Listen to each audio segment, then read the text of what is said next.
করে এই হচ্ছে আসল জায়গা এখান থেকে ব্যাট কাস্টমাইজ করার জন্য। এটা নজরুলের ব্যাট, হ্যাঁ দেখাও রাজীব দেখাও।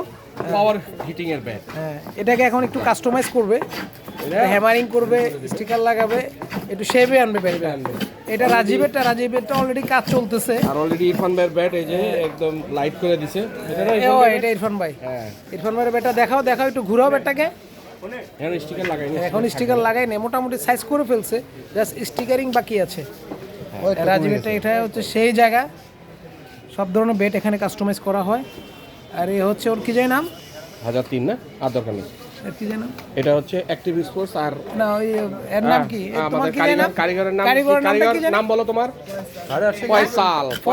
ফয়সালের কাছে আসবেন, মাস্টার ফয়সাল। ফয়সালের কাছে আসবেন, সে যেভাবে চান সেভাবে করে দিবে। সে হচ্ছে আরেক এমকেএস বলতে পারেন। হ্যাঁ এমকেএস এর কি জানি শাহিন ভাই ও হচ্ছে ফয়সাল ভাই। শাহিন ভাইয়ের মতোই ফয়সাল ভাই। ওকে তাহলে আল্লাহ হাফেজ। এটা হচ্ছে এই হকি স্টেডিয়ামের অপোজিটে এই সমবায় টুইন টাওয়ার মার্কেটের লিফটের 2, সুমাইয়া স্পোর্টসের সামনে। ঠিক আছে, ওকে আল্লাহ হাফেজ।